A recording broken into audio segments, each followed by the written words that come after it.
حضرت عیسیٰ علیہ السلام کے دور کا۔ آپ فرماتے ہیں کہ حضرت عیسیٰ کے پاس ایک شخص آیا تو اس نے کہا مجھے جانوروں کی بولیاں سکھا دے۔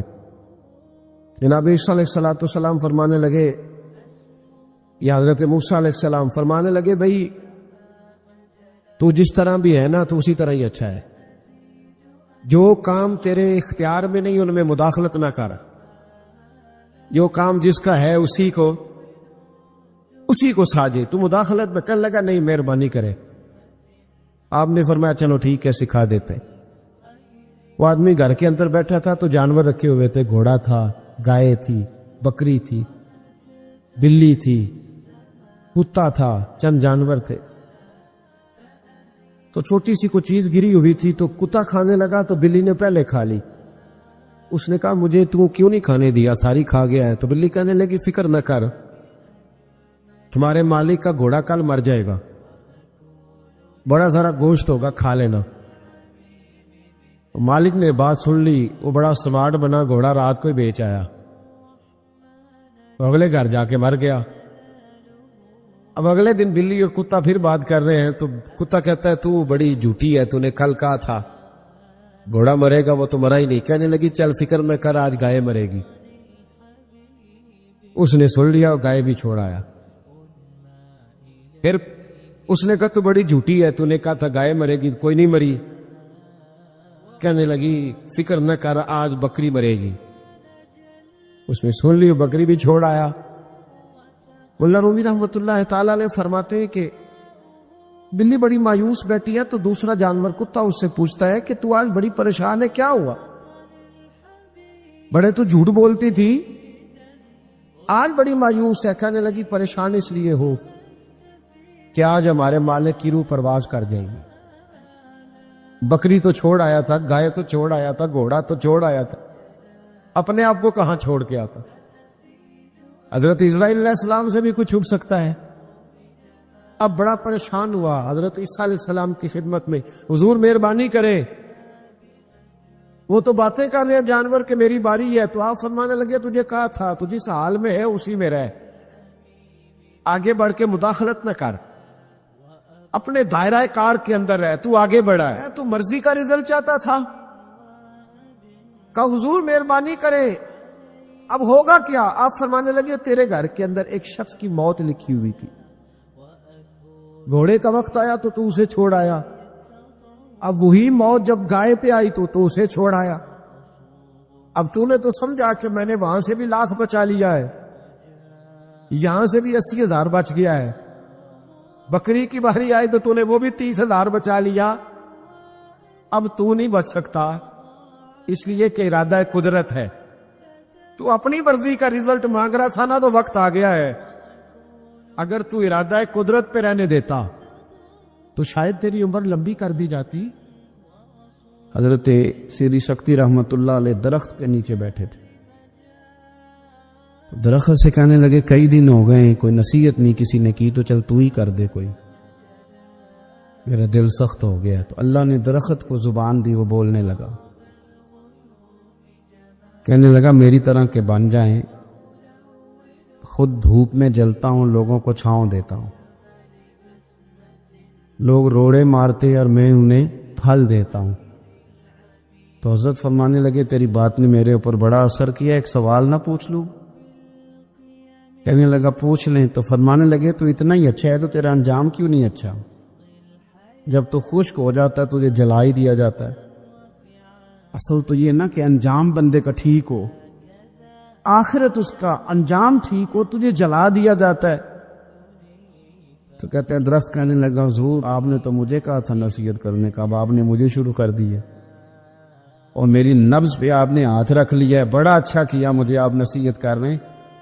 کہنے لگا حضور میرے اندر بڑی خوبیاں ہیں پر ایک خامی ہے جس وجہ سے میرا انجام ٹھیک نہیں ہوتا، میرے پاس استقامت کوئی نہیں، ادھر کی ہوا ہوتی ہے میں بھی ادھر کا ہی ہو جاتا ہوں، اگر کہیں استقامت ہوتی تو پھر میرا یہ انجام نہ ہوتا۔ استقامت اختیار کریں زندگی کے اندر، استقامت جو ہے وہ انسان کا انجام ٹھیک کرتی ہے۔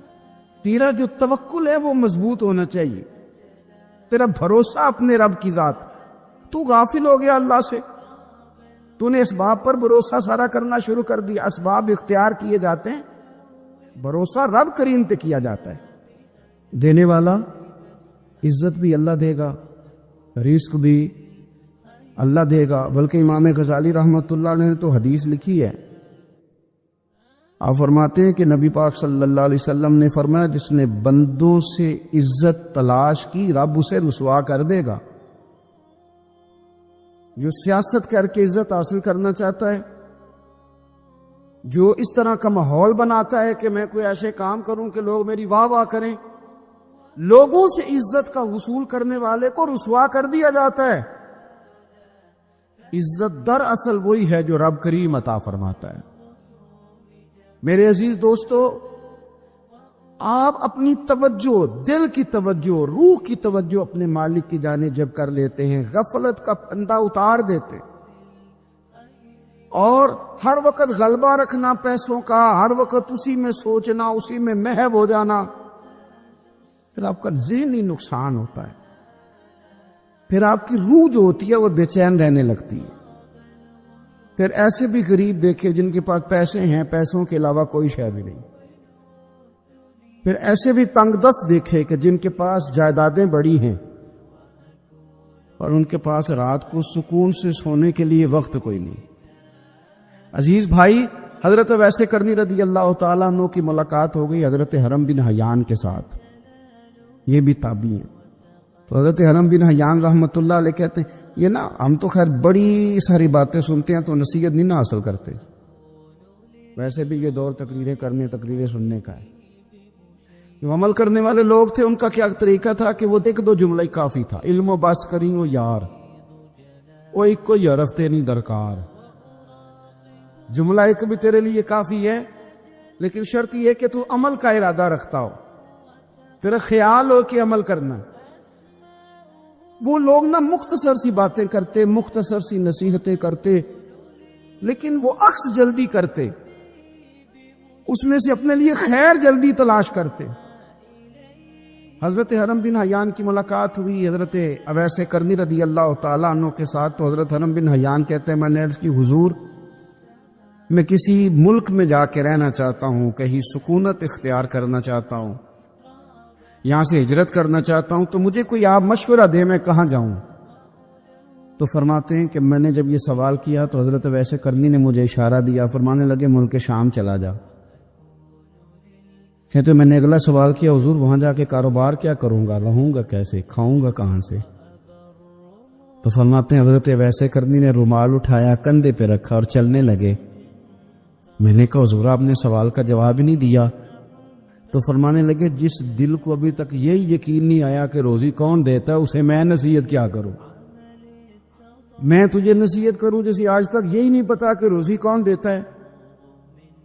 تو ابھی تک اپنے دل کو پکا ہی نہیں کر پایا کہ روزی رب دیتا ہے. او خدا کے بندے کیا نصیحت کروں تجھے, تو ابھی تک یہاں اڑا ہوا ہے. مال کماتے کماتے مقصد مال نہیں بنانا, دولت حاصل کرتے کرتے محبت دولت کی نہیں دل میں پیدا کرنا.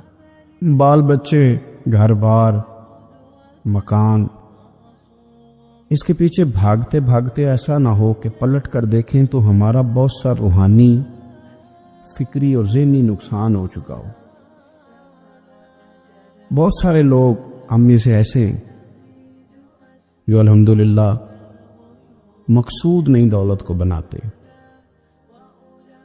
جن کا مقصود رزق حلال ضرور ہے لیکن وہ اس کو اپنے ذہن پہ سوار نہیں کرتے, صرف دولت کی ہو کے زندہ نہیں ہے, وہ اللہ کے بندے بن کے زندہ ہے, رسول اللہ صلی اللہ علیہ وسلم کے غلام بن کے فخر محسوس کرتے. دولت کی طرف جتنی زیادہ ہماری توجہ ہو گئی ہے اور مال کی جانب جتنا زیادہ ہمارا ذہن ہو گیا ہے, سارے رشتے مال میں تلنے لگ گئے, ہر چیز کو اسی عینک سے دیکھا جانے لگا ہے. اللہ تعالیٰ نے قرآن مجید میں ارشاد فرمایا کہ یا ایھا الذین آمنوا لا تلہکم اموالکم ولا اولادکم عن ذکر اللہ. اے ایمان والو, تمہارا مال اور تمہاری اولاد تمہیں اللہ کے ذکر سے کہیں غافل نہ کر دے. اولاد بھی تمہاری ہے، مال بھی تمہارا ہی ہے، رہے گا بھی تمہارے پاس، لیکن اس کی موجودگی میں غافل نہ ہو جانا، غافلوں جیسی زندگی نہ بتانا۔ جو لوگ سڑک کو منزل بنا لیتے ہیں وہ رستے میں رہ جاتے ہیں۔ سڑک جو ہوتی ہے وہ راستہ ہوتی ہے، منزل نہیں ہوتی۔ یہ جو رزق ہے، دولت ہے، مال ہے، اولاد ہے، یہ تو سارا رستہ ہے اللہ کی طرف جانے کا، کہ تھوڑا سا رزق حلال کمائیں، کمر سیدھی ہو جائے، اور پھر ہم اپنے رب کریم کی عبادت کریں۔ ہم رزق حلال کمائیں تاکہ ہم ہاتھ پھیلانے سے بچیں، اور ہم اللہ کے بندوں کی ضروریات کا خیال کریں، دین کے کاموں میں اپنے آپ کو مشغول کریں، کچھ نہ کچھ اپنا حصہ پیش کریں۔ یہ مقصود تھا، یہ منزل نہیں، یہ تو صرف ایک رستہ تھا۔ ہم نے اب کیا کیا ہے کہ یہی چیز ہماری منزل بن کے رہ گئی ہے۔ رات پیسے گننا، سویرے اٹھ کے پھر گننا شروع کر دینا، پیسوں میں رشتوں کو تولنا، پیسے کے ساتھ ہی اپنے آپ کو ہر وقت لگائے رکھنا۔ الجھ کے رہ گئے ہیں لوگ، الجھ کے، اور پھر کوئی بندہ جیت نہیں رہا۔ ہمارے دادا بھی یہی کہتے تھے کہ کچھ پیسے کمانے ہیں تاکہ بچے پال لوں، یہ کہتے کہتے چلے گئے۔ ہمارے ابا بھی یہی کہتے تھے، پھر اس کے بعد ہم نے بھی یہی بولی بولنی شروع کر دی ہے، تو جیتا تو کوئی بھی نہیں، جیتا تو کوئی بھی نہیں۔ مال کو ضرور حاصل کرے۔ حضرت بہاؤالحق نقشبند بخاری رحمۃ اللہ علیہ فرماتے ہیں، میں نے نا مینا کے میدان میں ایک نوجوان دیکھا جو لاکھوں کا کاروبار کر رہا تھا، لاکھوں کا، دیناروں کا کاروبار کرتا تھا، سونے چاندی ہیرے جواہرات کا کام کرتا تھا، لیکن فرماتے میں نے اس کے دل پہ نظر ڈالی، لاکھوں کا کام کرتا تھا پر اس کا دل ایک منٹ کے لیے بھی اپنے رب کی یاد سے غافل نہیں تھا۔ ہر وقت اس کا دل اپنے مالک کی یاد میں مصروف تھا، ہر وقت۔ ارشاد فرماتے ہیں کہ میرا شروع میں اس کے بارے میں گمان یہ تھا کہ دیکھو یہ شخص کیا کر رہا ہے، پیسہ کما رہا ہے، دولت کے چکر میں پڑا ہوا ہے۔ فرماتے ہیں کہ پھر میں نے ایک اور منظر دیکھا، ایک اور رنگ میں نے دیکھا کہ وہ کما رہا تھا، اور پھر اختتام حج پہ میں نے دیکھا کہ جو کمایا تھا سارا اللہ کے بندوں پہ خرچ کر رہا تھا۔ آپ اور میں، ہم نے دیکھنا صرف یہ ہے کہ کہیں ایسا تو نہیں ہے کہ دولت میں الجھ گئے۔ بہت سارے لوگوں نے یہ کہا تھا، ہم سنتے تھے جب کوئی آدمی جانے لگتا تھا نا پردیش پیسہ کمانے کے لیے، تو وہ کہا کرتا تھا کہ میں ملک سے باہر جا رہا ہوں، 2 4 5 سال لگا کے آؤں گا، واپس آ کے پھر یہاں میں نے کوئی کام کرنا ہے، تھوڑے سے پیسے کماؤں تاکہ یہاں نہ پھر میرا سلسلہ کوئی بن جائے۔ وہ 3 سال لگانے گئے تھے پر 30 گزر گئے ہیں، لوٹ کے واپس کوئی نہیں آئے۔ وہ 4 سال کا کہہ کے گئے تھے پر سال 40 ہو گئے، لوٹے نہیں۔ کیوں نہیں لوٹے؟ اس لیے کہ پہلے مفاد چھوٹا تھا، خیال یہ تھا کہ تھوڑے سے پیسے آ جائیں گے، بچوں کا خرچہ چلنے لگ جائے، فیسیں پوری ہونے لگ جائیں، اور مجھے کسی سے مانگنا نہ پڑے، تو بس پھر میں کامیاب ہوں۔ یہ طے کیا تھا۔ اس کے فوراً بعد پھر جب باہر گئے تو خیال آیا کہ نہیں، صرف پنکھے کا نہیں، اے سی کا بل بھی دینا پڑے گا۔ پھر تھوڑا اور آگے بڑھے تو خیال آیا کہ چھوٹی گاڑی پہ گزارا نہیں ہوتا، بڑی گاڑی نہ لے لیں۔ پھر خیال آیا کہ بڑی گاڑی لی ہے تو یہ تو اندر کھڑی نہیں ہوتی، سامنے والا پلاٹ مل جائے تو ذرا گراج اچھا بن جائے گا۔ پھر الجھتے الجھتے الجھ گئے دوستو۔ پھر نہ مالک حقیقی کی جانب وہ نظر جو ہماری ہونی چاہیے تھی نہ رہی۔ ذوق سے نماز پڑھتے تھے، پھر ہماری نمازیں مختصر ہو گئیں۔ ہم سویرے اٹھ کے ذوق سے قرآن پاک پڑھتے تھے، پھر وہ وقت بھی ہمارا دفتر کی تیاری میں لگ گیا۔ رات درود شریف پڑھتے تھے، لیکن وہ بھی سارا ہمارا حساب کتاب میں وقت گزر گیا۔ ہم نے یہ سمجھا ہی نہیں کہ دولت کارخانہ نہیں دیتا، دولت سیٹ صاحب نہیں دیتے، دولت آپ کو آپ کی فیکٹری نہیں دیتی، دینے والے تو رب کریم کی ذات ہے۔ تو جہاں سے آنا تھا وہاں توجہ دینی چاہیے تھی کہ جہاں صرف ایک سبب تھا، ذریعہ تھا۔ حضرت اویس کرنی رضی اللہ تعالیٰ عنہ، ہمارے صوفیاء میں ایک لفظ بولا جاتا ہے فقر بوذر، یعنی کچھ لوگ ایسے ہیں جو سیدنا ابو ذر غفاری رضی اللہ تعالیٰ عنہ کے طریقے پہ چلتے ہیں۔ ایک لفظ بولا جاتا ہے فقر بوذر، کچھ لوگ فقر بوذر کے قائل تھے، اسی مزاج کے قائل تھے حضرت سیدنا اویس کرنی رضی اللہ تعالیٰ۔ ان کے ذہن میں ایک بات بیٹھ گئی تھی کہ یار دینے والا اللہ ہے، ہماری جو غفلت ہے نا وہ بھلا کیوں ہوئی ہے؟ وہ اس لیے ہوئی ہے کہ پیسے کسی کو بھی برے نہیں لگتے، پتہ نہیں ان میں کیا کشش ہے۔ یہ نہ آپ کسی جگہ بھی ان کا نام لے لیتے ہیں، یہ کسی جگہ بھی آ جاتے ہیں تو یہ برے لگتے ہی نہیں۔ یہ جناب بڑی بڑی فقیری کا دعویٰ کرنے والے اور لوگوں کو طریقت اور تصوف کا درس دینے والے، ان کو بھی یہ اچھے لگتے ہیں۔ یہ تو جناب جو لوگوں کو کہہ رہے ہیں فقیر ہو جاؤ فقیر ہو جاؤ، وہ خود امیر ہوتے جا رہے ہیں۔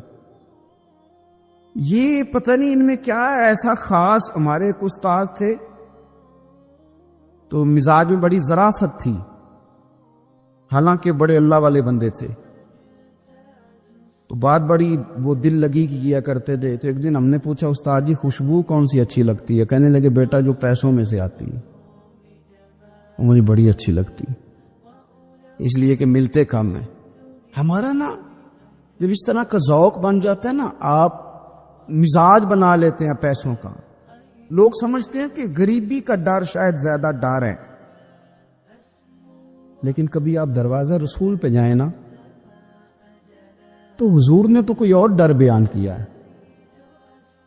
حضرت ابو عبیدہ بن جراح رضی اللہ تعالیٰ عنہ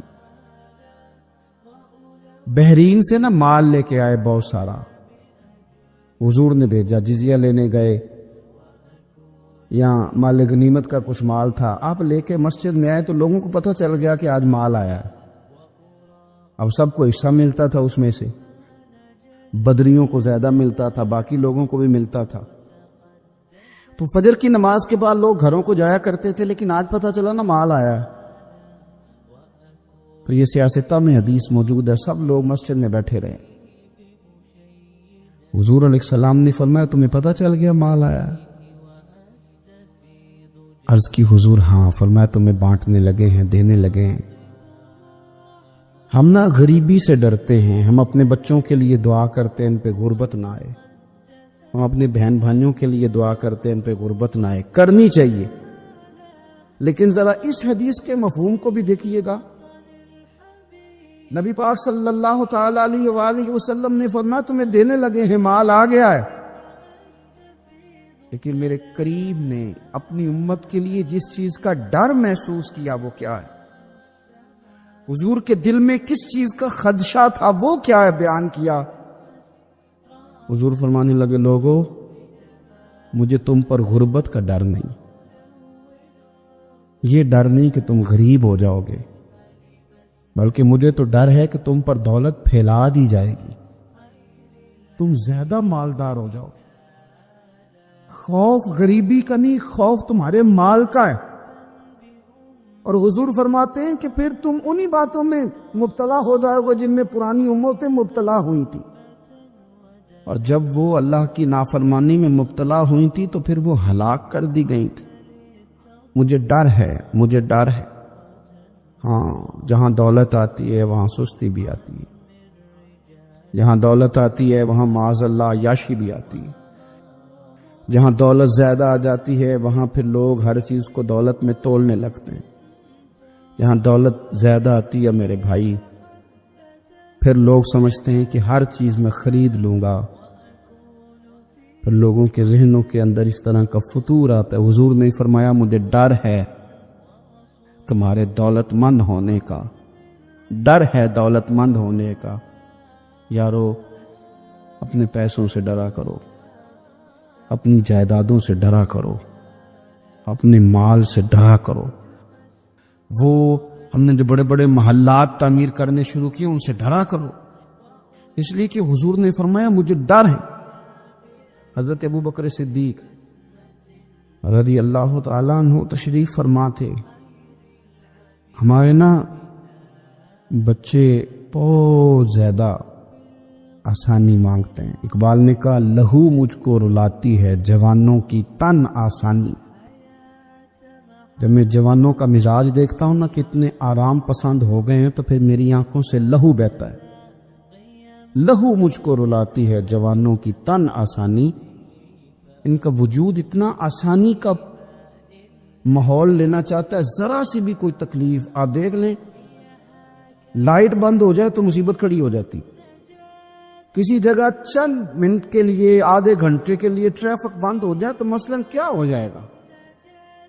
لیکن یہ کہ طبیعتوں میں تلخی, اور جب وہ گاڑیاں آہستہ آہستہ چلتی ہیں تو ایک دوسرے سے آگے بڑھنے کی وہ شدت, وہ ہمارے مزاج میں ایک دوسرے کے بارے میں دل میں بڑے بڑے جملے کیوں؟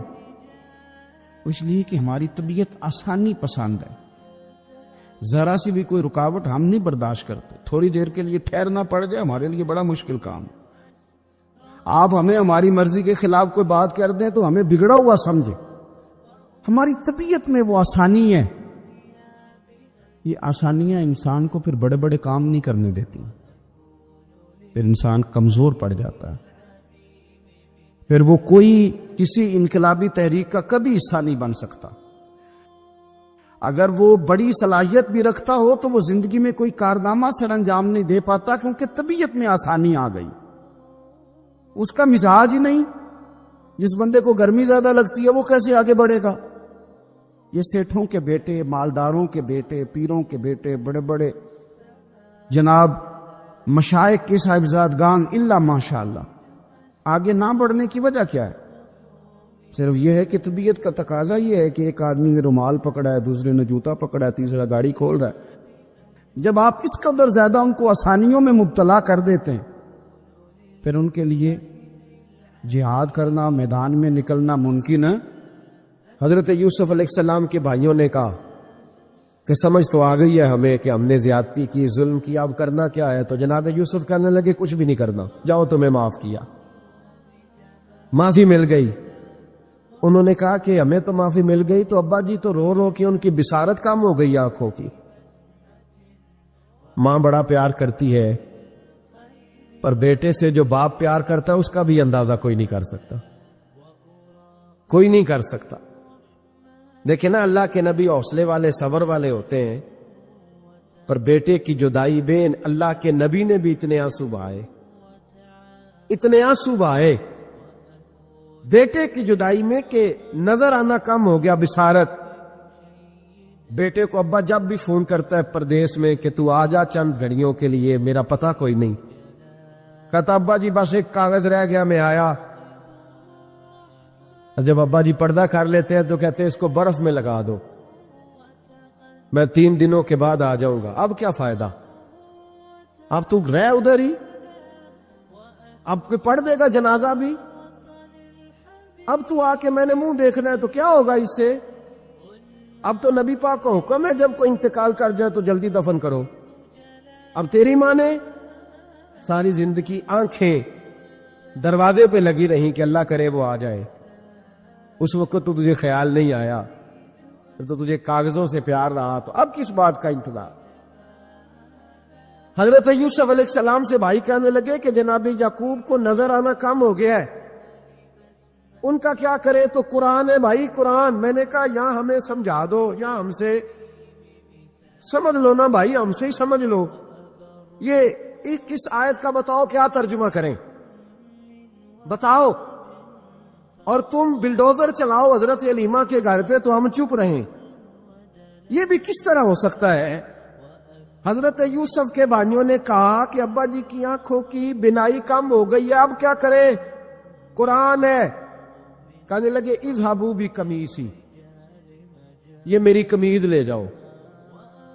حضرت یوسف کہتے ہیں یہ میرا کرتا لے جاؤ, میری قمیض لے جاؤ. ھذا فالقوہ علی وجہ ابی یاتی بصیرا, میرا کرتا لے جاؤ, میرے ابا کے چہرے پہ ڈال دینا, ان کی آنکھوں کو اللہ روشن فرما دے گا. اگر حضرت یوسف علیہ السلام کے وجود سے کرتا لگے تو آنکھیں روشن ہو جائیں. تھوڑی دیر کرتا ان کے وجود سے لگے تو آنکھیں روشن ہو جائے. اور جناب حلیمہ کے کمرے میں، حجرے میں، گھر میں تو 4 سال میرے نبی گھومتے رہے، وہاں آرام کرتے رہے. وہاں تو حضرت جبریل ان کا دیدار کرنے آتے رہے، وہاں تو فرشتے اس گھر کو جھک جھک کر دیکھتے رہے. وہ مکان جنت نظیر جہاں اللہ کی ساری رحمتیں برستی رہیں، اس میں تبرک ہی کوئی نہیں، اس میں برکت ہی کوئی نہیں.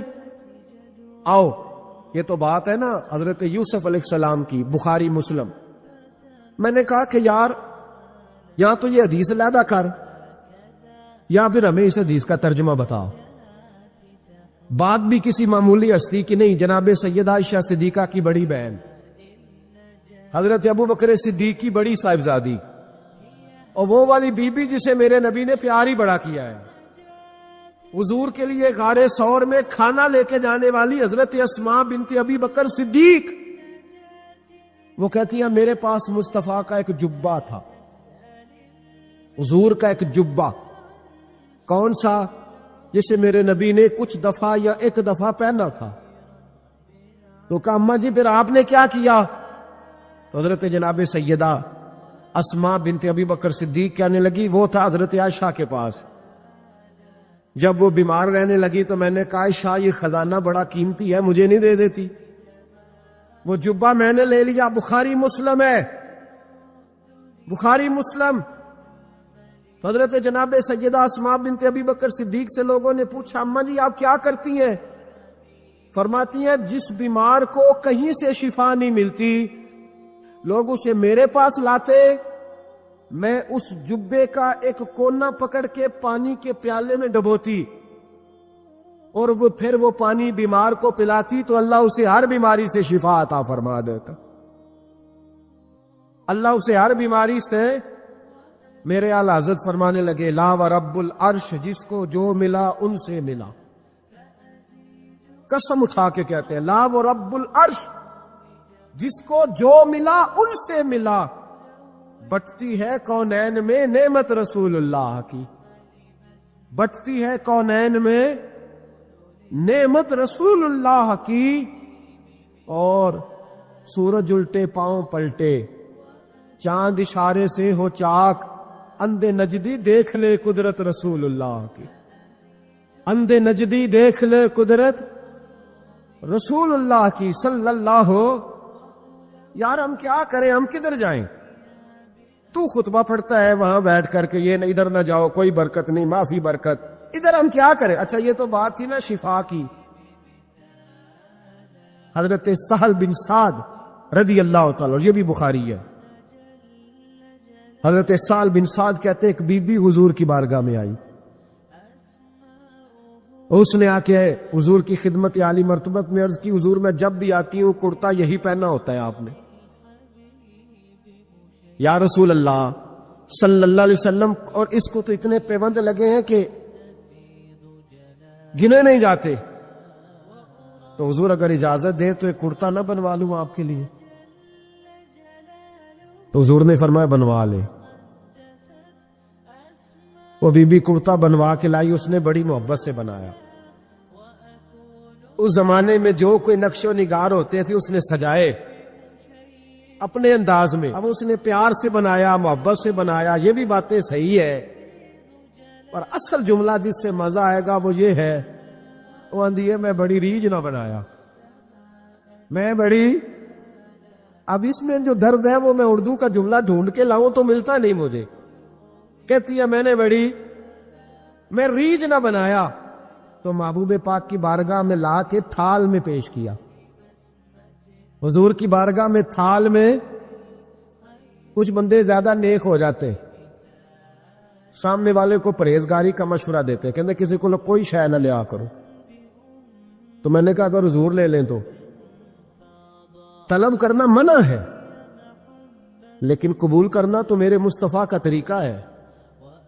تو بھائی یہ ہمیں نہ اتنا ہی نیک بناؤ جتنا میرے رسول نے ہمیں بنایا ہے. 2 قدم آگے بڑھ کے کچھ لوگ مشورے دیتے ہیں، یہ مشورہ درست نہیں.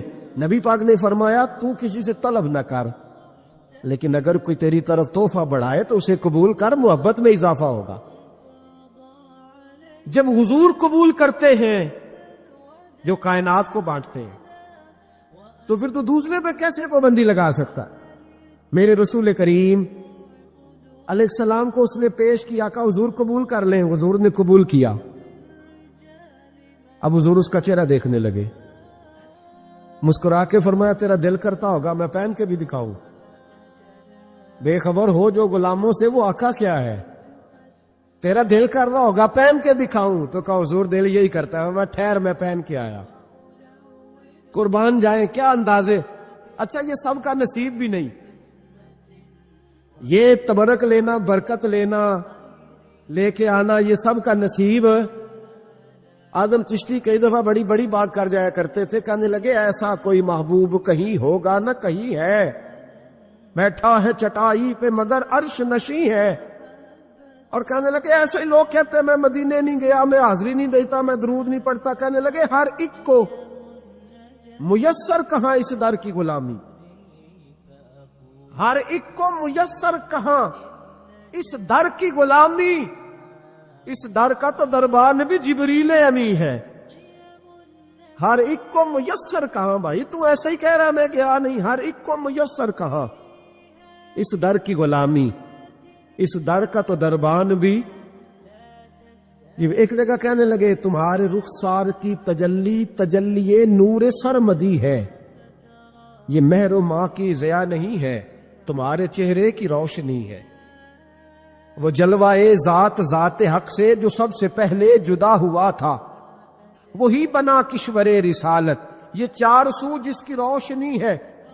جو ہم بشر ہیں تو وہ بشر کیوں، جو وہ بشر ہے تو ہم بشر کیوں، یہ راز ہے ایک، اسے وہ سمجھے جسے حقیقت سے آشنی، جسے حقیقت سے آ گئی ہے۔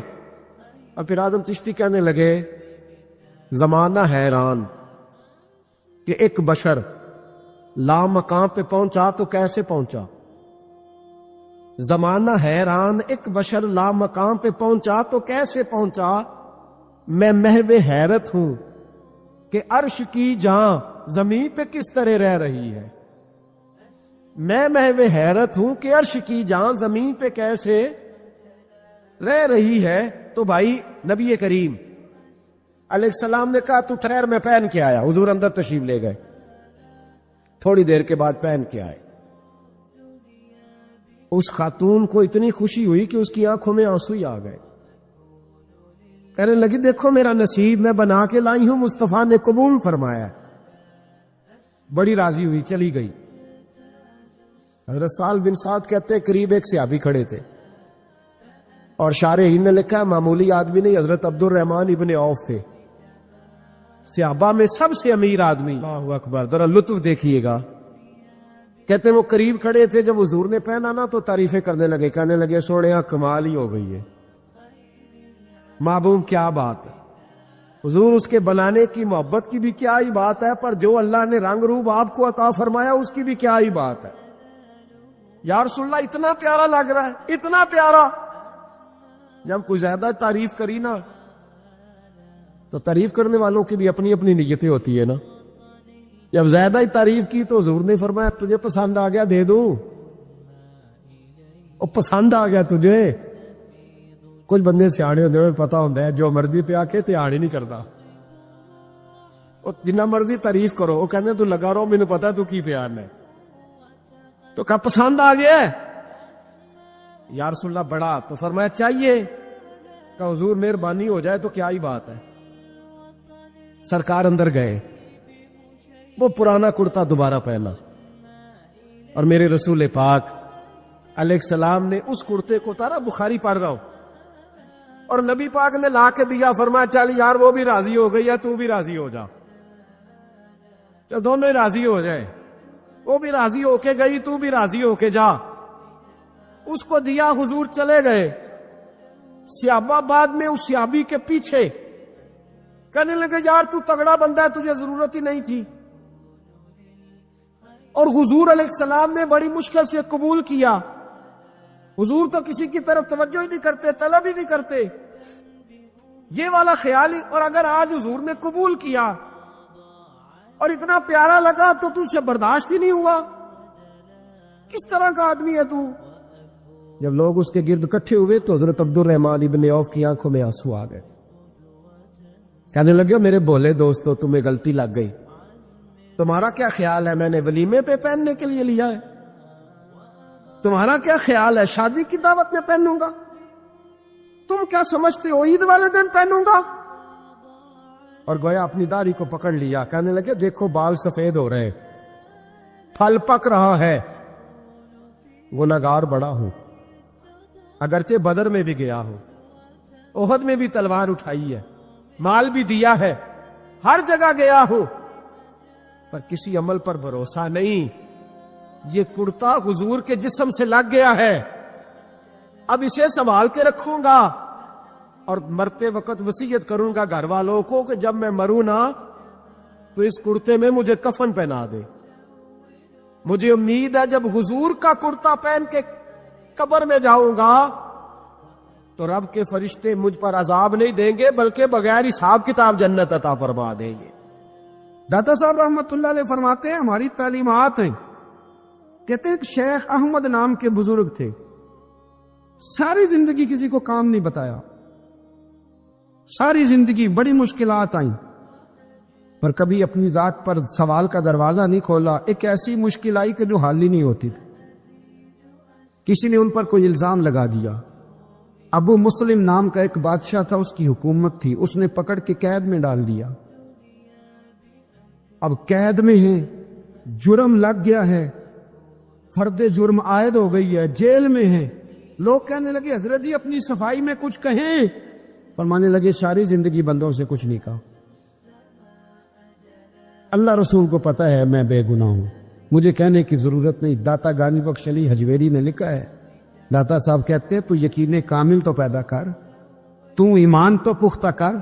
داتا صاحب کہتے ہیں وہ ابو مسلم جو بادشاہ تھا وہ نیک آدمی تھا، اسے رات کو خواب میں نبی کریم کی زیارت نصیب ہوئی اور حضور سید عالم صلی اللہ علیہ وسلم فرمانے لگے تو نے اللہ کا ایک نیک بندہ جیل میں ڈال دیا. ڈر نہیں آتا؟ وہ تو بے گناہ ہے. بادشاہ آدھی رات کو خود اٹھا. دادا صاحب فرماتے ہیں کسی گارڈ کو نہیں بھیجا، پولیس والے کو نہیں بھیجا، جیلر سے نہیں کہا، خود گیا، جا کے جیل کا دروازہ کھولا. دروازہ کھول کے اس درویش کو آزاد کیا. کہنے لگا بابا جاؤ، مجھے پتا چل گیا آپ بے گناہ ہیں. بابا جی سلام کر کے جانے لگے تو بادشاہ پھر آگے آیا، ہاتھ باندھے، ہاتھ چومے. کہنے لگا حضور آپ بڑے نیک ہیں، میرے لیے کوئی حکم ہو تو بتائیے گا، میرے لائق کو خدمت ہو تو بتائیے گا. تو شیخ احمد فرمانے لگے تجھے ابھی بھی سمجھ نہیں آئی، تجھے ابھی بھی نہیں سمجھ آئی. کہنے لگا حضور کیا؟ فرمانے لگے جو تہجد کے وقت تجھے اٹھا کے مجھے رہا کرنے بھیج سکتے ہیں وہ میری کوئی ضرورت باقی رہنے دیں گے؟ مجھے کوئی ضرورت پڑے گی کسی اور کو کہنے کی؟ داتا صاحب رحمت اللہ علیہ کے وصال کو تقریباً 1000 سال ہونے کا. کچھ باتیں ایسی ہیں جنہیں تھوڑا سا غور کے ساتھ، ٹھنڈے ذہن کے ساتھ سمجھا کرے. اسلام کی تاریخ 1400 سال کی ہے، پر 1000 سال پہلے کے داتا صاحب بزرگ ہیں. داتا صاحب فرماتے ہیں میں اس زمانے میں مرید ہوا، مجھے اجازت ہوئی، میں نے اپنی مرشد کی خدمت کری، پھر مجھے حکم ہوا اپنے قلم سے لکھتے، پھر میں لاہور آیا. اگر 1000 سال پہلے سے پیری مریدی کا، طریقت کا، تصوف کا سلسلہ جاری ہے، آج لوگ کہتے ہیں یہ نئی بات ہے، یہ کل شروع ہوا ہے. داتا صاحب رحمت اللہ علیہ کے وصال پر ان کا عرس شروع ہوا، یعنی عرس بھی 1000 سال سے ہوتے چلے آ رہے ہیں. آج بعض لوگوں کو غلط فہمی ہوتی ہے کہ یہ آج کی کوئی نئی ایجاد ہے، اور اگر 1000 سال پہلے کے لوگ ضرورت محسوس کرتے تھے کہ پہلے کسی درویش کی خدمت کریں گے تو پھر ہمیں کچھ ملے گا، تو ہمارا تو زمانہ ہی بڑا عجیب ہے.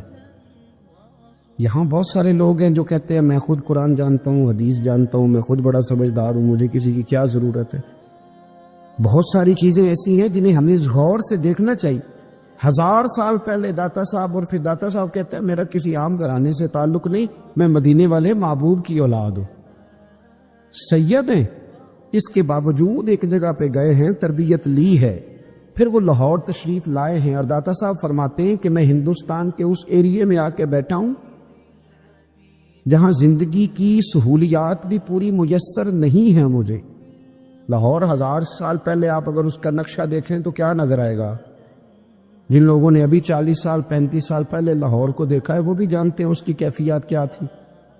تو ایک 1000 سال پہلے کا لاہور جہاں داتا صاحب تشریف لائے، داتا گنج بخش علی حجویری نے وہاں بیٹھ کر قرآن و سنت کی تشریحات کی، داتا صاحب نے مسجد بنائی۔ اب تو لفظ داتا سے بھی بڑا اختلاف ہے لوگوں کو، حالانکہ داتا کا معنی دینے والا، اور اللہ کے جو 99 نام ہیں نا، ان 99 ناموں میں سے کوئی نام داتا ہے۔ ایسے لوگ کہتے ہیں یہ تو اللہ کا بھئی یہ لفظ داتا تو ویسے ہی عربی کا لفظ ہی نہیں ہے، تو آپ چیزوں کو گھسیٹ گھساٹ کے اگر لے کے نا قرآن مجید میں آپ اپنے ماں باپ کے لیے دعا کرتے ہیں، ربی ارحمہما کما ربیانی صغیرا، یا اللہ ان دونوں کو بخش دے جو بچپن میں میرے رب بنے۔ رب ارحمہما کما ربیانی صغیرا، رب کا معنی پالنے والا، تو قرآن مجید نے تو ماں باپ کو رب کہہ دیا تو شرک ہو گیا۔ وہاں اللہ رب اور معنوں میں ہے، ماں باپ رب اور معنوں میں ہے، یہاں معنی پالنے والے کو ہے۔ ماں باپ اولاد کو پالتے ہیں نا، اصل پالنے والا کون ہے؟ اللہ۔ تو اب کسی نے کہا کہ ابا آپ نے مجھے پالا ہے تو کافر ہوا کہ مسلمان ہوا؟ چھوٹی چھوٹی باتوں میں لوگ تقسیم کرتے ہیں اہل اسلام کی، یہ درست نہیں ہے۔ قرآن مجید نے حکم دیا کہ ان کے لیے دعا کرو ان لفظوں کے ساتھ، تو داتا کا معنی ان کا لقب ہے، یہ معروف لقب ہے ان کا، اس کا معنی دینے والا۔ تو بھائی اگر آپ مجھ سے کوئی 2-3 مسئلے سن لیتے ہیں میں آپ کو دے دیتا ہوں تو شرک نہیں ہوتا۔ میرا استاد اگر مجھے 2-4 باتیں سکھاتا ہے تو شرک نہیں ہوتا۔ آپ کے اور میرے بزرگ والدین ہمیں کو 2-4 ہزار دیں، ہم ان سے مانگ لیں تو شرک، تو یہ اتنی زیادہ وہ معاملہ نہیں ہے۔ آپ اس کو سمجھے، لوگ الجھاؤ پیدا کرتے ہیں، اس الجھاؤ سے بچنا چاہیے۔ ہم سے بندہ مسلمان تو ہوتا کوئی نہیں، لیکن ہر جمعے کو 2-4 لاکھ کو کافر ضرور کر دیتے۔ جانے کب مار دے کوئی مجھے کافر کر کے، شہر کا شہر مسلمان بنا بیٹھا ہے۔ تو اتنا سستا نہ کرے اس چیز کو، چیزوں کو سمجھیں اور غور کریں۔ تو داتا صاحب رحمۃ اللہ علیہ نے قرآن و سنت کی تشریحات کی۔ اب ایک بات میں کہنے لگا ہوں، داتا صاحب رحمۃ اللہ علیہ، بابا فرید صاحب رحمۃ اللہ علیہ، حضرت شیخ عبد القادر جیلانی غوث پاک رضی اللہ تعالیٰ عنہ، یہ وہ بزرگ نہیں ہے کہ جن کی تاریخ دفن ہے، جن کا کوئی پتہ نہیں کہاں سے آئے، کہاں گئے، کیا تھے، کیا کرتے تھے، یہ وہ اس طرح کے لوگ نہیں ہیں۔ ان لوگوں کا کلام اصل صورت میں آج بھی دنیا میں موجود ہے۔ بابا فرید کی تحریریں موجود ہیں، حضرت غوث پاک کی کتابیں موجود ہیں، داتا گنج بخش علی حجویری کی کشف المعجوب شاید دنیا کی ہر زبان میں ملتی ہے۔ اب میں جو بات کہنے لگا ہوں اس پر غور کرنا، اگر کشف المعجوب آپ پڑھے نا ساری، تو سب سے پہلے وہاں ملنگوں کا داخلہ بند ہوگا، کوئی ملنگا آپ کو نظر نہیں آئے گا، چونکہ داتا صاحب کی تعلیمات بالکل اس کے برعکس ہیں۔ فوری طور پر وہاں عورتوں کا داخلہ بند ہوگا، چونکہ داتا صاحب کی تعلیمات اس کے بالکل برعکس ہے۔ میلے ٹھیلے یہ ساری چیزیں وہاں بند ہوں گی۔ یہ کوئی کہیں نہیں داتا صاحب نے کہا کہ پنڈی سے پیدل آنا بڑے بڑے جھنڈے اٹھا کے اور میرے مزار پہ حاضری دینا، داتا صاحب اس کے مخالف ہیں، اس لیے کہ وہ کوئی ایسی چیز تو نہیں کہ وہ دفن ہے۔ داتا علی حجویری کی تعلیمات تو لکھی ہوئی ہیں، کتاب موجود ہے، اور ہر چیز کا انہوں نے بیان کر دیا اس کے اندر۔ علم سے شروع ہوئے ہیں وہ، علم، عمل، فقر۔ داتا صاحب نے تو کھانے کے آداب بھی بیان کی، داتا صاحب نے چلنے کے آداب لکھے کشف المعجوب کے اندر، داتا صاحب نے بولنے کا شریعت میں کیا طریقہ وہ بھی بیان فرمایا۔ داتا صاحب نے تو کوئی ایسی چیز نہیں ہے جو آپ کہیں کہ باہر سے لے کے جانی پڑے۔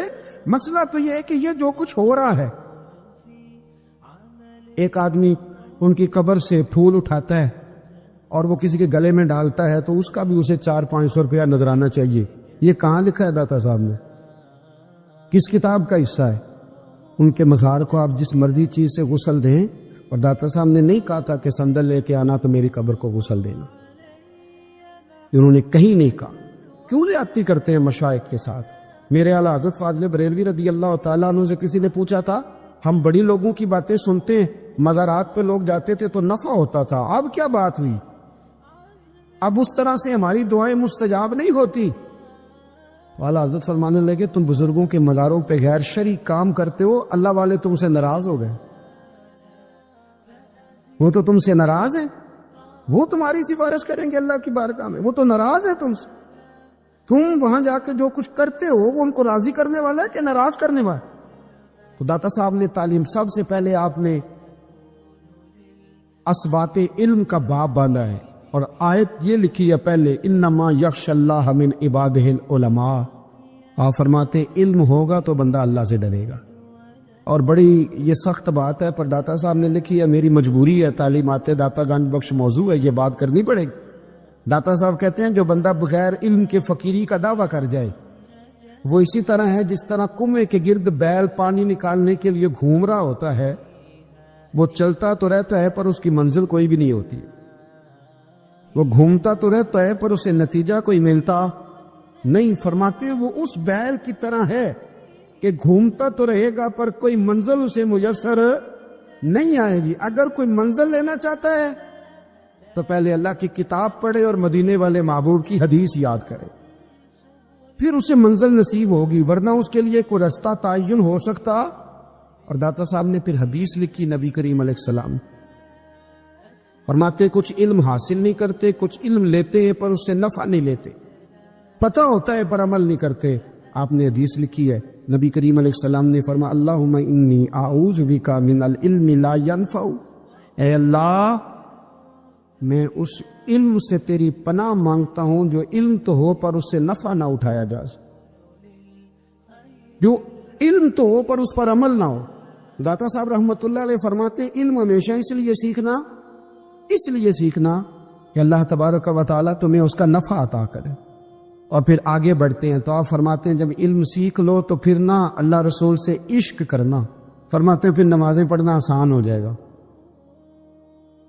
روزے رکھنا آسان ہو جائے گا، قرآن مجید پڑھنا آسان، محبت کرنا۔ اور آپ نے مثال دی، جہاں بھی کوئی بات سمجھاتے ہیں ایک مثال دیتے ہیں، مثال دی، فرمانے لگے حضرت عبداللہ ابن مبارک رحمۃ اللہ تعالی علیہ فرماتے ہیں میں شروع میں ایک عورت پہ عاشق ہو گیا تھا، سمجھانے کے لیے بات کرتے، عاشق ہو گیا تھا ایک عورت پہ، تو میں نے عشاء کی نماز اس کے محلے میں جا کے پڑھی، میرا مذہبی گھرانے سے تعلق تھا، نماز میں پڑھتا تھا، تو امام صاحب جو تھے نا، یہ داتا صاحب نے لکھا ہے کشف المعجوب، امام صاحب نے نا آیات ذرا لمبی پڑھی، تو میرے دل میں خیال آیا کہ مولانا آپ تو فارغ ہیں تو ہمیں تو اور بھی کام ہے، تو کہتے ہیں نماز سے فارغ ہو کے میں اس کے گھر کے چکر لگاتا تھا، ساری رات گھومتا رہتا تھا، وہ چند لمحوں کے لیے چھت پہ آتی تھی، دو ایک بات کرتی تھی چلی جاتی تھی، حد یہ ہے کہ مجھے کبھی اس پہ غصہ بھی نہیں آیا، اور اس کا انتظار کر کے کبھی میں تھکا بھی۔ یہ داتا صاحب لکھ رہے ہیں، حضرت عبداللہ ابن مبارک فرماتے ایک رات میں گیا، اسی طرح میں نے نماز پڑھی، پھر میں اس کے گھر گیا، میں ساری رات، سردیوں کی ٹھنڈی رات 11-12 گھنٹے اس کے گھر کا طواف کرتا رہا، معاذ اللہ چکر لگاتا رہا۔ آدھی رات کو سحری کے وقت وہ چھت پہ آئی 1 منٹ کے لیے اور کہنے لگی گھر میں مہمان بہت زیادہ ہیں، آج بات نہیں ہو سکے گی۔ حضرت عبداللہ ابن مبارک فرماتے ہیں کہ میں جب واپس لوٹا تو نہ مجھے اس پہ غصہ تھا، نہ مجھے تھکاوٹ تھی، بلکہ میرے دل کے اندر اس کے لیے محبت بڑھ رہی تھی۔ میں کہہ رہا تھا کتنی اچھی ہے بیچاری، اتنے راش میں بھی اور اتنی مجبوری میں بھی 1 منٹ کے لیے چھت پہ آئی ہے، پھر بھی مجھے اس سے پیار بڑھ رہا تھا۔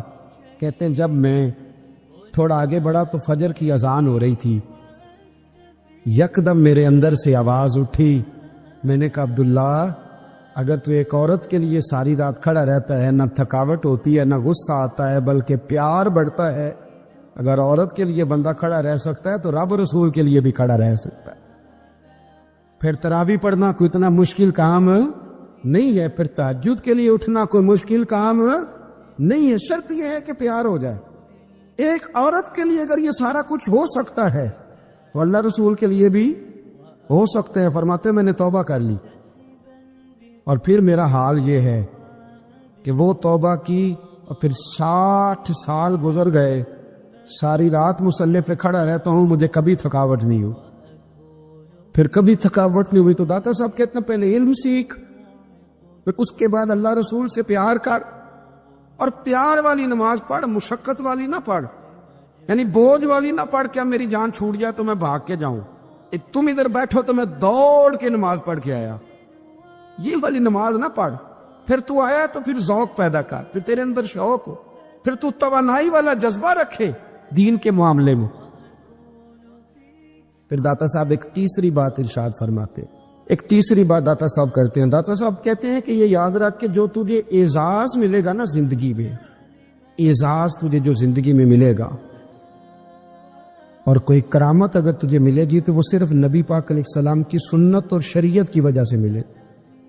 تو جتنے مرضی چلے کاٹ لے، وظیفے کر لے، کالا جادو، نیلا جادو، پیلا جادو، جو مرضی تو سیکھ لے، اگر تجھے کوئی اللہ شان دے گا تو صرف اس لیے دے گا کہ تو نبی پاک کے دین پہ عمل کرتا ہے۔ اللہ کرے آپ کو میں یاد کرا سکوں، اللہ کرے ایسا ہو جائے اور میری جماعت سمجھنے لگ جائے کہ داتا صاحب کہتے ہیں سنت شریعت پہ عمل کرنا چاہیے، اور میں کوئی ایسی چھپی چھپائی بات بھی نہیں کر رہا۔ کشف المعجوب دنیا کی ہر زبان میں اردو میں ملتی ہے، آپ لے کے دیکھ سکتے ہیں۔ داتا صاحب فرماتے اعزاز جو تمہیں ملے گا نا، اگر شان چاہتے ہو، وہ ہمارے نا بہت سارے ایسے لوگ ہیں جو کہتے ہیں کوئی ایسی چیز ہاتھ لگے، اعلیٰ دین کا چراغ ایسے گھسایا جائے اور فوری طور پہ پیر صاحب نے کہہ دیا تو ریل پیل ہو گئی پیسوں کی، تو میں کہتا ہوں یہ تو دین کا مزاج ہی نہیں، یہ تو دین کی طبیعت ہے ہی نہیں، یہ تو ذوق ہی نہیں دین کا، یہ طبیعت ہی نہیں، مزاج ہی نہیں۔ میرے عزیز داتا علی اجویری رحمۃ اللہ علیہ فرماتے تو سنت پہ عمل کر، شریعت پہ عمل کر۔ اللہ کا قرآن کہتا ہے قل ان کنتم تحبون اللہ فاتبعونی یحببکم اللہ، فرمایا اللہ کا قرآن کہتا ہے کہ جب تو نبی کریم کی غلامی کرے گا نا تو اللہ خود تمہیں اپنا محبوب بنا لے گا۔ بنی اسرائیل میں ایک شخص تھا، امام غزالی رحمۃ اللہ علیہ فرماتے ہیں اس کا دل چاہا کہ پتہ تو کروں جنت میں میرا پڑوسی کون ہوگا۔ اس کو خواب میں بتایا گیا کہ فلاں بن فلاں تیرا جنت میں پڑوسی ہے۔ اب یہ بڑا عابد تھا، زاہد تھا، عبادت گزار تھا، پرہیزگار، بڑا نیک تھا، بڑا پرہیزگار۔ یہ سفر کر کے اس کے پاس گیا، اس کو جا کے کہنے لگا میں تیرا مہمان نہ بن جاؤں، 2-3 دن کا بن جاؤ۔ کہتے میں 3 دن اس کے ساتھ رہا، میں اس سے زیادہ نوافل پڑھتا تھا، زیادہ صدقات و خیرات کرتا تھا، زیادہ عبادات کرتا تھا، وہ تو میرے مقابلے میں کچھ بھی نہیں۔ 3 دن کے بعد میں آنے لگا تو میں نے اس کو کہا یار میں ایک مقصد کے لیے آیا تھا تیرے پاس۔ اس نے کہا بتائیے۔ میں نے کہا کہ میرا آنے کا مقصد یہ تھا کہ میں دیکھوں تو کون سی ایسی عبادت کرتا ہے کہ جنت میں تو میرا پڑوسی بنے گا، لیکن تیری عبادات ریاضت میں تکبر نہیں کرتا، لیکن میں نے کوئی خاص چیز دیکھی نہیں، کوئی خاص بات ہے تو مجھے بتا دے۔ تو بندہ کہنے لگا کوئی خاص بات نہیں، ہاں ایک چھوٹی سی عادت ہے میرے اندر، چھوٹی سی عادت۔ بڑے لوگ کبھی بھی اپنی باتوں کو بڑا نہیں سمجھتے، کہ ایک چھوٹی سی عادت ہے، کہ وہ کون سی؟ تو وہ کہنے لگا اگر شدید گرمی ہو نا تو میں نے اپنے رب سے کبھی سردی نہیں مانگی، اور کبھی برف جمی ہو نا گلیوں میں تو میں نے اپنے رب سے کبھی گرمی نہیں مانگی۔ میں سمجھتا ہوں میرا رب مجھے دیتا ہی وہ ہے جو میرے حق میں بڑا بہتر ہوتا۔ یہ ایک میری چھوٹی سی عادت ہے کہ کڑاکے کی دھوپ میں نے کبھی مالک سے سایہ کا سوال نہیں کیا، اور اگر تیز بارش ہو رہی ہو تو میں نے کبھی یہ نہیں کہا کہ بارش نہیں ہونی چاہیے تھی، کیا بنے گا فلاں چیز کا۔ میں سمجھتا ہوں جو بہتر تھا اللہ نے وہی دے دیا ہے تو میں مطمئن رہتا ہوں۔ تو عابد وہ نیک آدمی وہ اللہ کے ولی کہنے لگے اسے چھوٹی سی عادت نہ بتا، تیری یہ وہ عادت ہے جس کی وجہ سے رب تجھ سے راضی ہو گیا ہے، اللہ تجھ سے راضی ہے تیری اس عادت کی بنا پر۔ جب ہمارے مزاج میں یہ چیزیں آ جائیں گی نا کہ جو میرے حق میں بہتر تھا مالک نے مجھے وہ دے دیا ہے، پھر ہم ہر جگہ بیٹھنے کی تمنا نہیں کریں گے، پھر سامنے والے سے ہم حسد نہیں کریں گے، پھر ہم یہ نہیں چاہیں گے کہ اللہ کرے وہ مر جائے اور اس کی ہر چیز مجھے مل جائے، پھر ہمارا مزاج پھر ہماری طبیعت یہ نہیں رہے، اللہ کی رضا پہ راضی رہے، مالک کے فیصلوں میں اپنے دل میں کوئی بوجھ محسوس نہ کرے، اپنی زندگی اللہ کے فیصلوں۔ دیکھیں نا جو ماں باپ اللہ نے بڑے اچھے سمجھے وہ ہمارے لیے پسند کی، وہ اللہ نے ہمارے لیے جو اس نے ہمارے حق میں بڑے، جو بہن بھائی اللہ کرے آپ کو سمجھ آئے، جو بہن بھائی اس نے ہمارے حق میں بڑے اچھے سمجھے وہی بہن بھائی اس نے ہمیں عطا کیے، جس بیوی کو اس نے ہمارے گھر کے گلشن میں بہتر سمجھا اس کو لا کے اس نے ہمارے آنگن میں بٹھایا، اور جو اولاد اس نے ہمارے لیے باعث افتخار سمجھی وہ اولاد اس نے ہمیں عطا فرمائی۔ حضرت نوح علیہ السلام کا بیٹا کافر ہو گیا، پر کسی جگہ انہوں نے شکوہ نہیں کیا کہ مالک یہ کافر کیوں ہوا۔ اللہ کے قبضے میں ہے نا دل، پھیر سکتا ہے نا، مقلب القلوب ہے، لیکن حضرت نوح نے دعا اللہ کی رضا پر راضی رہے، اپنا مزاج بدلے، تاکہ معاشرے میں یہ جو گھٹن ہے، یہ جو ٹینشن ہے، یہ جو جھگڑا ہے، یہ جو چھینا چھانی ہے، یہ جو ایک دوسرے پر لوگوں کی نظریں ترچھی ہیں، یہ ختم ہو۔ سمجھو کہ میرے حق میں جو بہتر تھا مالک نے وہ چیز مجھے عطا کر دی۔ میں اکثر کہتا ہوں اپنے دوستوں کو، میں کہتا ہوں مجھے ایسے لگتا ہے جو سب سے اچھے ماں باپ تھے وہ اللہ نے مجھے عطا فرمایا، اور جو سب سے بہترین اساتذہ تھے نا ان کا دروازہ اللہ نے مجھے عطا فرمایا، اور جو جس شیخ جس پیر کو اللہ نے سب سے زیادہ شان عطا فرمائی اس کا دروازہ اللہ نے مجھے دکھایا۔ اور اس کے بعد اتنے تابع دار شاگرد میں نے کسی کے نہیں دیکھے جتنے مجھے ملے، اور اتنے وفادار پیر بھائی اور مرید میں نے کسی کے نہیں دیکھے جتنے مجھے ملے۔ میں اس بات پر، اور میں بات اس لیے نہیں کر رہا، میں آپ کو دل کی گہرائی سے بات بتا رہا ہوں کہ یہ عنوان زندگی ہے، یہ روح زندگی ہے۔ میں کبھی کبھی بڑے ناز کے ساتھ سجدہ شکر ادا کرتا ہوں کہ ایک بہت بڑا خوش نصیب شخص ہوں۔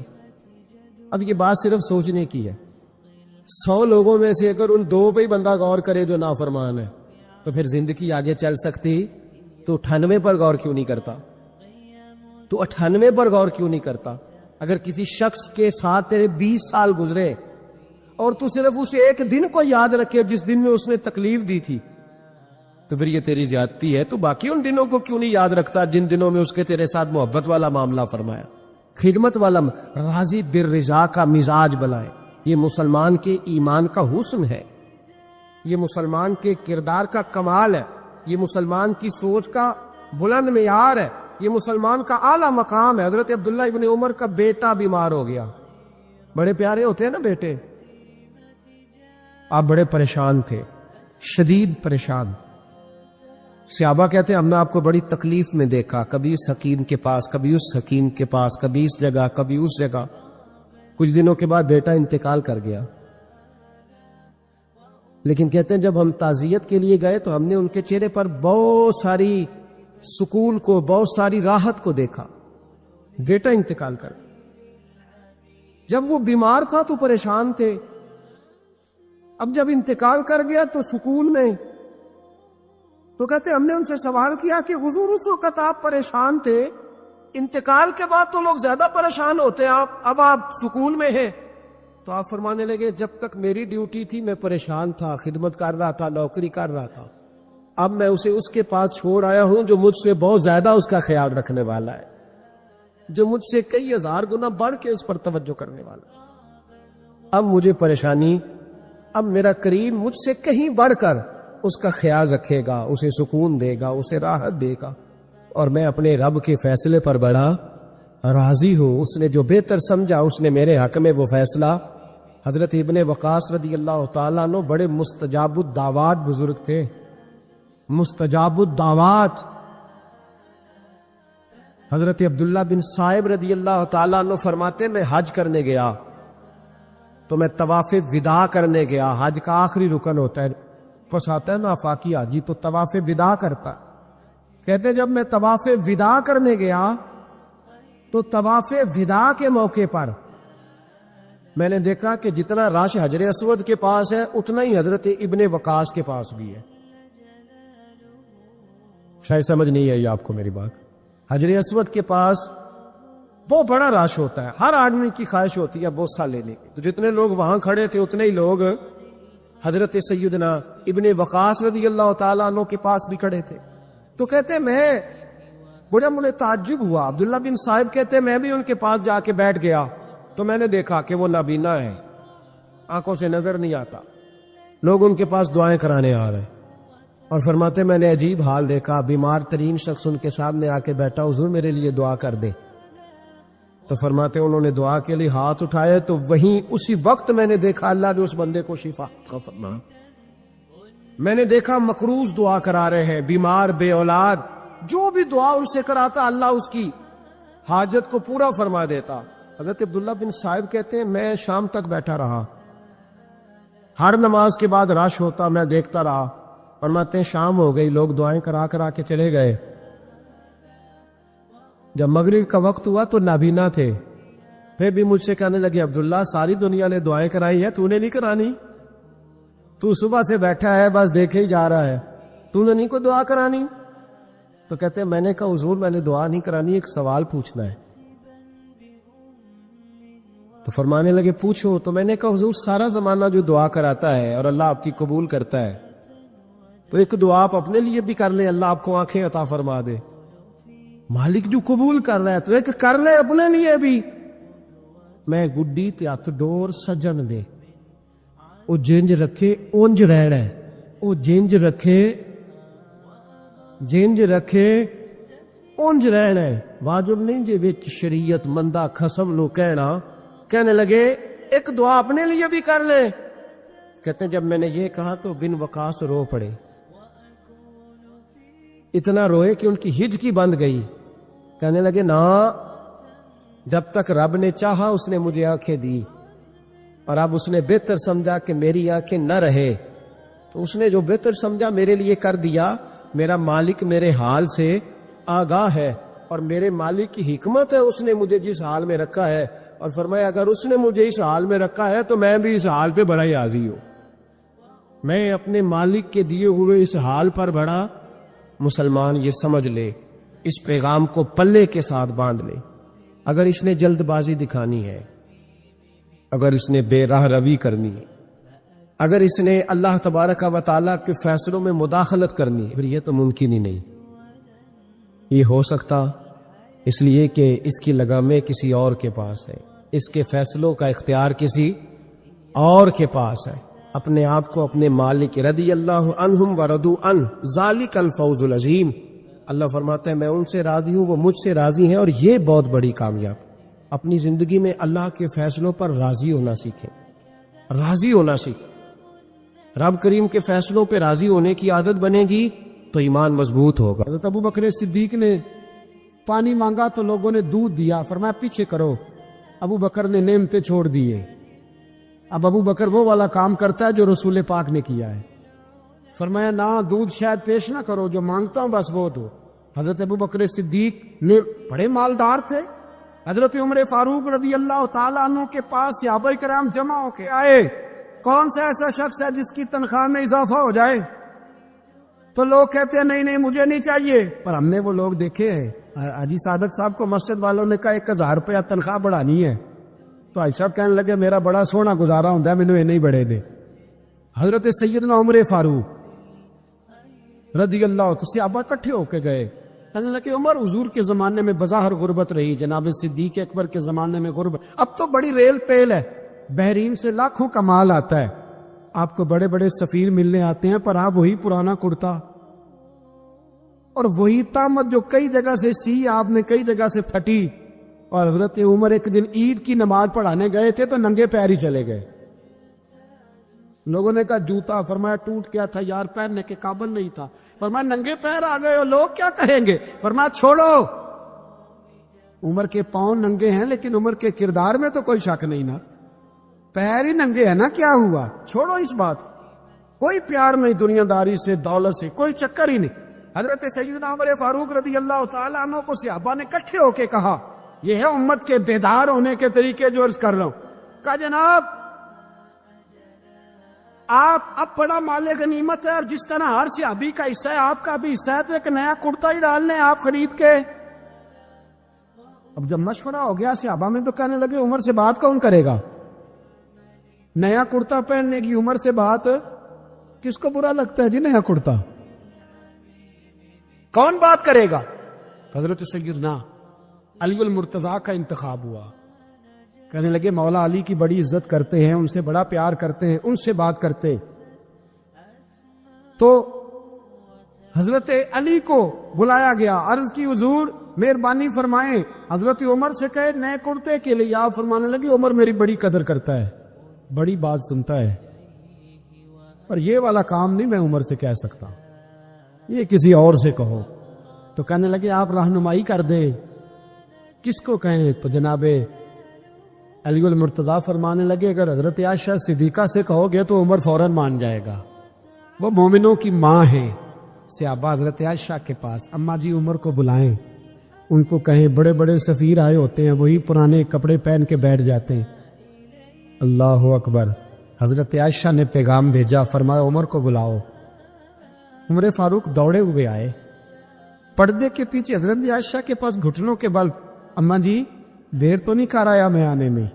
حکم ہو، حضور کے گھر سے پیغام آیا، بڑے بڑے سفیروں کو چھوڑ کے بھاگے۔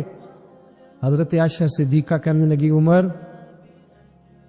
دیکھو جائز پیسے ہوں تو اسلام اچھے لباس سے منع نہیں کرتا، اب بڑا بڑا مال آیا ہے، اب تیرا بھی حصہ ہے، تو صحابہ کرام کی خواہش ہے کہ نیا کرتا پہن لو، بڑے بڑے سفیر آتے ہیں، حرج بھی کوئی نہیں، جائز بھی ہے، کوئی منع نہیں۔ حضرت عمر نے گردن جھکا، جی اماں جی، جی اماں جی، جی اماں جی۔ حضرت عائشہ کہتی ہیں بات ختم ہوئی، عمر نے گردن اٹھائی تو عمر کی داڑھی آنسوؤں سے بھری ہوئی۔ کہتی ہے مجھے کہنے لگے اماں جی میں تو صرف مسجد میں دیکھا کرتا تھا، آپ تو مصطفیٰ کو دن رات دیکھتی تھی، جس طرح کے کرتے آمنہ کے لال نے پہنے یا مجھے بھی پہنا دو، میں تیار ہوں، میں پہن لوں گا، میں تیار ہوں، پر جس طرح کے میرے نبی نے پہنے۔ حضرت عائشہ کہتی ہے میں پھوٹ کے روئی، میرا پلو آنسوؤں سے بھر گیا۔ فرماتی ہیں میں عمر کی بات سنتی گئی تو میرا پلو آنسوؤں سے، میں نے کہا عمر تو جا، تو ٹھیک ہے۔ فرماتی ہے عمر فاروق سلام کر کے اٹھے، امیر المومنین چلے گئے، اس کونے میں صحابہ چھپے ہوئے تھے، وہ آئے، کہا اماں جی کیا بات ہوئی؟ تو میں پھر رو پڑی۔ میں نے کہا کیا بتاؤں، تمہیں پرانے کرتے نظر آتے ہیں، اسے محمد عربی کے جلوے نظر آتے ہیں، اسے رسول اللہ کا رنگ نظر آتا ہے، اسے وہ غلامی نظر آتی ہے۔ عمر کو دنیا سے پیار، اور دنیا سے پیار نہیں تھا، دعا پتہ کیا تھی؟ یوں جھولی اٹھا کے اللہ مرزقنا شہادتن فی سبیلک واجعل موت فی بلد حبیبک، اللہ عمر کو بسترے والی موت نہ دینا، موت شہادت کی دینا، اور میں میدان میں جا کے نہیں مرنا چاہتا، مجھے رسول اللہ کے شہر میں موت چاہیے، باہر جا کے نہیں، یہی میدان لگے، مدینے